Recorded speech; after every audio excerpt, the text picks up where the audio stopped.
Bonjour ma communauté, bonjour ma famille. Quel plaisir de vous avoir nombreux autour de notre repas christocentrique, une dévotion quotidienne de notre vraie identité avec Christ. Christ Kossi Aglé est mon nom, je suis votre serviteur. Allons-y directement à la prière. Éternel, trois fois saint, nous te disons merci. Abba Père, nous te disons merci pour tout ce que tu ne cesses de faire dans nos vies.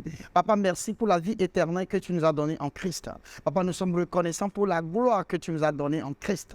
Papa, merci parce que tu as dit dans ta parole, ton désir, c'est que tout le monde soit sauvé et qu'il parvienne à la connaissance de ta vérité. Papa, aujourd'hui, nous sommes autour de ce repas christocentrique. Papa, révèle-toi à nous puissamment au nom précieux de Jésus. Père, nous te disons merci. Nous glorifions ton nom, nous sanctifions ton nom. Tu as dit dans ta parole, l'entrée et de ta parole dans la lumière. Papa, illumine-nous encore, que les yeux de nos entendements soient éclairés. Au nom précieux de Jésus.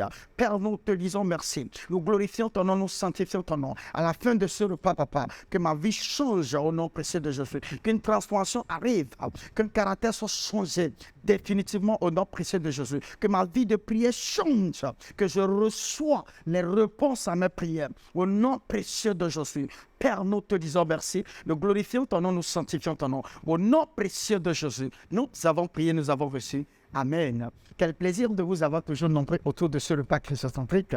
Comme vous savez bien le faire, je vais vous demander une seule chose. Partagez la vidéo autour de vous, dans vos groupes, partout. Et ensemble, nous allons apporter ce message dans des maisons. Que Dieu vous bénisse pour tout ce que vous êtes en train de faire. Pour vous qui venez de nous suivre, pour de nous rejoindre pour la première fois, nous sommes très contents de vous compter parmi nous ce matin. Et sincèrement, nous sommes très contents. Que Dieu vous bénisse.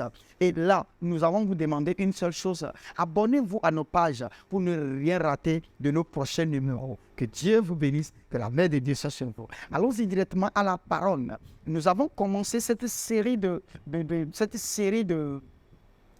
formation sur la prière. La prière étant quelque chose de très important. Je pense 3 jours, 4 jours de cela que la prière est comme notre respiration. Si vous pouvez vivre et respirer chaque jour, le croyant doit vraiment prier. La prière pour le croyant, c'est comme la respiration pour l'être humain. Alléluia. Donc, vous ne pouvez pas être un croyant et ne pas prier. Vous ne pouvez pas rester 1, 2, 3 jours sans prier. Ce n'est pas normal. Donc, en tant que croyant, nous devons faire de la prière une culture. Nous avons vu que Jésus avait prié, les apôtres ont prié. Et ça, c'est la culture de l'Église. Donc, en tant que croyant, nous devons prier. Et nous sommes en train de faire toute une série sur la prière et comment prier, les différentes manières de prier, à qui prier, comment qu'est-ce qu'il faut dire dans la prière. Nous sommes en train d'apprendre cela. Et hier, nous avons vu le caractère unique de Dieu, qui est Dieu. Dieu a un caractère unique. Il est absolument positif. Il est absolument lumière. Et en lui, il n'y a pas d'obscurité.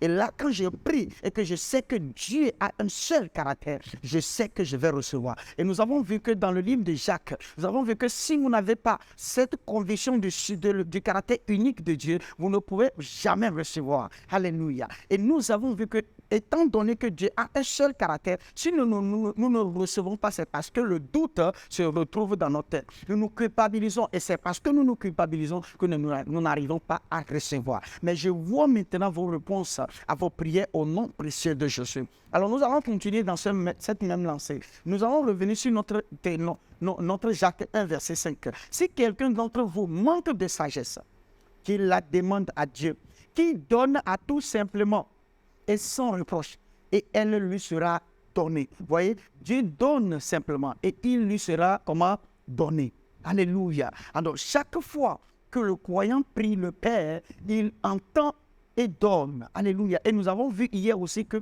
Dieu est Dieu pour la création, pour la créature tout entière, mais Dieu est Père pour le croyant. Donc, quand je vais vers Dieu en tant que croyant, je vais vers Dieu comme mon Père. Alléluia. Je vais vers Dieu comme un Père. Donc, quand nous allons vers Dieu en tant que croyant, je vais vers Dieu dans la prière, je le vois comme Père, je le vois comme quelqu'un qui a un caractère unique et naturellement, je ne peux que recevoir de nous. Alléluia. Donner Donc, donner est conforme à la nature du Père. Donc, la nature du Père, c'est donner. Nous prenons juste un exemple. Nous allons prendre peut-être l'exemple simple d'un père physique, d'un père naturel. Aussi méchant que soit ce père, vous allez voir que quelle que soit la méchanceté de votre papa, et si réellement il est un père qui a la compassion du père, je dis bien la compassion du père, ces pères-là, est compassible et donne toujours à son fils. Je ne dis pas tous les papas, mais tous les papas sur un pourcentage donné des parents, tous les parents voudraient donner tout à leur fils. Alléluia. Voudraient donner tout à leur fille. C'est la même chose. Et voilà pourquoi la Bible dit, si méchant, vous savez quoi donner à vos fils quand vos enfants vous demandent. À plus forte raison, Dieu qui est votre Père. Alléluia. Donc, j'ai juste paraphrasé cette écriture-là qui dit, si en tant qu'être humain, je compatis et je donne à mon fils, je donne à ma fille, qu'à plus forte raison, Dieu qui est dans les cieux. Pourquoi ne nous donnera pas? Voilà pourquoi quand je m'adresse, je vais vers Dieu, je vais vers lui comme mon Père. Je ne vais pas vers lui comme Dieu, mais je vais vers lui comme le Père. Et je vais vers lui en sachant qu'il a un seul caractère. Il donne et il donne libéralement. Alléluia. Jacques accorde davantage de crédit à la nature du Père au verset 17. Jacques 1, verset 17. Toute grâce excellente et tout don parfait descend d'en haut, du Père des Lumières, chez lequel il n'y a changement, ni d'ombre, ni ombre de variation. Donc, en Dieu, il est 100% positif, 100% lumière, 100% vie. Il n'y a pas de mort en Dieu, il n'y a pas de lumière en Dieu, il n'y a pas de négativité en Dieu. Donc, je ne peux pas demander quelque chose et Dieu me donnera le contraire de ce que j'ai demandé. Alléluia. Par conséquent, recevoir après avoir prié dépend uniquement de celui qui demande et non de Dieu. Dieu donne chaque fois que nous demandons. C'est très important. Donc, demander en ce moment, donc recevoir pardon en ce moment vient du demandeur, vient de celui qui prie. Ça ne vient pas de Dieu. Tu vas entendre des gens pour dire, j'ai tellement prié, mais on dirait que Dieu n'est pas là. Est-ce que Dieu, tu es encore aussi là-bas? Est-ce que tu es toujours dans ton royaume ou bien on t'a détrôné? Non, Dieu est toujours là. Et Dieu vous exauce, Dieu nous a toujours exaucés. Mais si nous ne recevons pas, si les réponses n'arrivent pas, ça ne dépend pas de Dieu, ça dépend de nous. Mais à partir du fait que nous sommes en train de découvrir toutes ces choses, aujourd'hui et pour toujours, les réponses à nos prières sont ici et maintenant au nom précieux de Jésus. Cependant, Jacques, en exhortant celui qui demande, dit qu'il demande avec foi. Alléluia. Donc, en demandant, nous devons demander avec foi. L'accent est mis sur le croyant qui reçoit et non sur Dieu qui donne. L'accent est mis sur le croyant qui reçoit et non sur Dieu qui donne. Alléluia. C'est pourquoi Jacques met l'accent sur le croyant qui doute dans sa pensée au sujet du caractère de Dieu dans le don. Et cet état de pensée peut empêcher le croyant de recevoir ce qui lui a été donné par Dieu en réponse à sa prière. Jacques a mentionné au chapitre 5 que la prière rend la puissance disponible. Jacques 5, verset 16.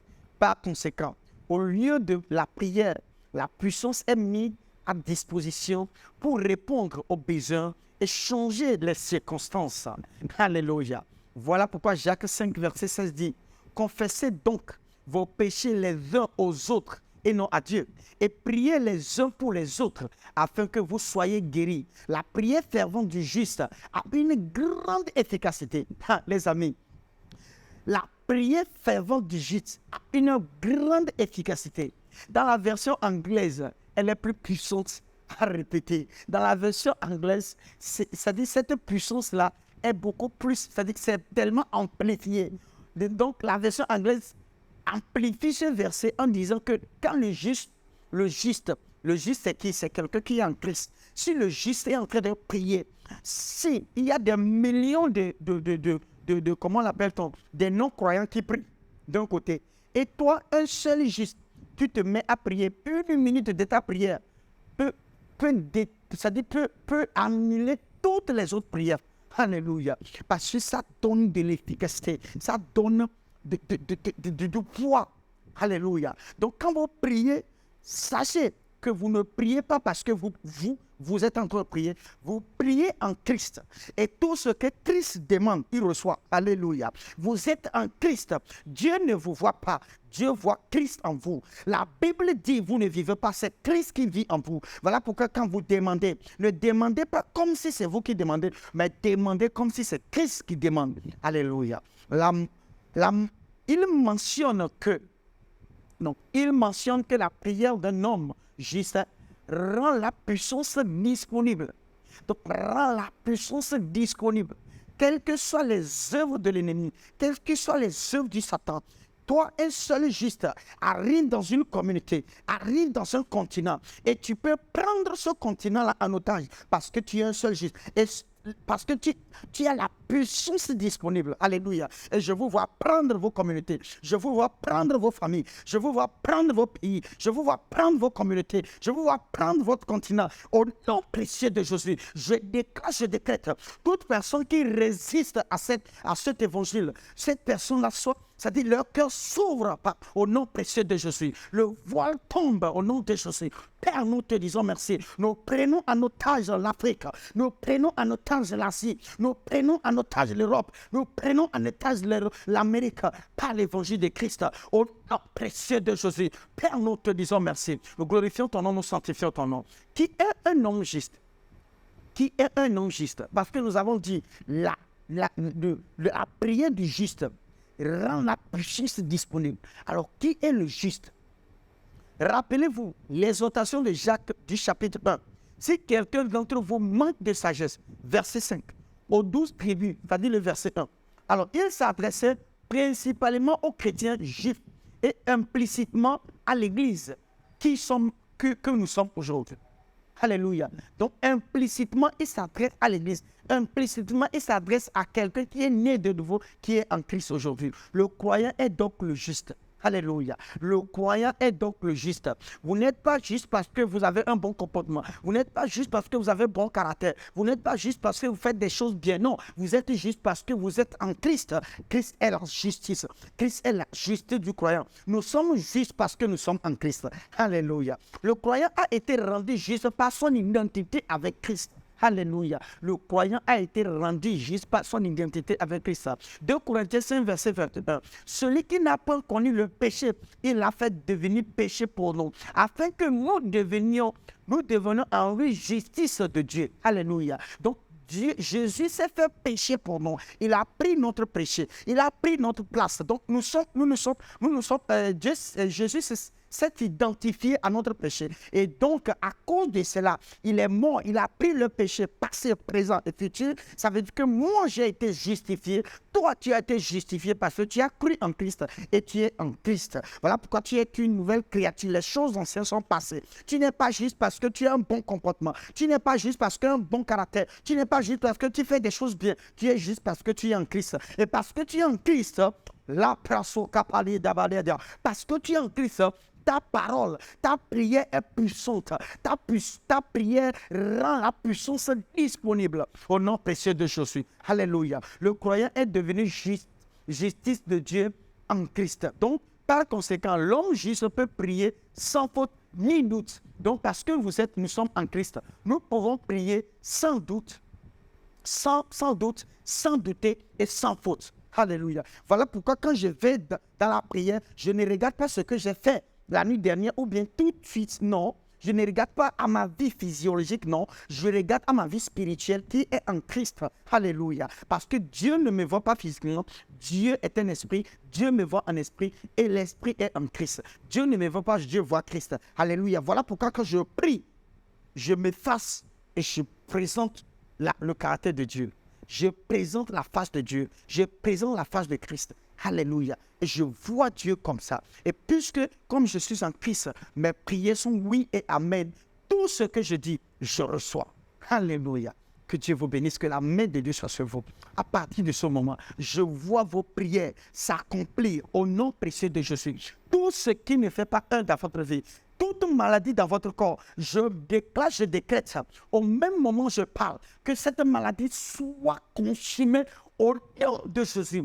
Je consume cette maladie de la racine au nom de Jésus. Père, nous te disons merci. Nous glorifions ton nom, nous sanctifions ton nom. Papa, toute promesse pour quelqu'un en ce moment, je déclare que cette promesse-là s'accomplisse au nom précieux de Jésus. Papa, le plan et le but de Dieu pour la vie de ceux qui m'écoutent en ce moment s'accomplit au nom de Jésus. Père, nous te disons merci. Nous glorifions ton nom, nous sanctifions ton nom. Au nom précieux de Jésus, nous avons prié, nous avons reçu. Amen. À partir de cette journée, l'exercice du jour, c'est de prier et de demander dans la foi. C'est-à-dire, regardez-vous comme un homme juste et demandez quelque chose de spécifique aujourd'hui. Et donnez-moi votre témoignage à la fin de la journée.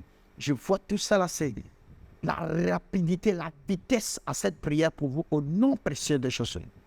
Alléluia. Quelle joie de savoir que vous êtes restés jusqu'à la fin de ce repas. Merci de m'avoir donné l'opportunité de vous servir ce repas. Quel choix. Pour vous qui voulez vraiment nous contacter et nous poser des questions pour vous faire aider, écrivez-nous sur notre numéro ou bien envoyez-nous un message sur notre mail et nous serons très ravis de discuter avec vous. Tout en espérant vous voir demain à la même heure, sur la même plateforme. N'oubliez pas, je suis Christ Koscielny, votre serviteur. Je vous dis, le royaume des cieux est en puissance avec. Que Dieu vous bénisse. Que la main de Dieu soit sur vous. Passez une très bonne journée. Je vous aime. Hello. I hope you have been blessed by that wonderful message. The Bible says, man shall not live by bread alone, but by every word of God. For you to grow spiritually, you need to hear, study, and meditate on the Word. You need to not only hear, but to also read and see. And that is why you need the Christocentric meal. To order this life-changing book and other titles, DVDs, and CDs by Dr. Abel Damina, call the number or email the address on the screen. This is a book that reveals to you who you are in Christ, what you have in Christ, and what Christ can do through you. This book interprets and breaks down the Word into daily meals, making it easier for you to understand and study, build up and strengthen your inner man, all the while growing your relationship with God and your confidence as a believer.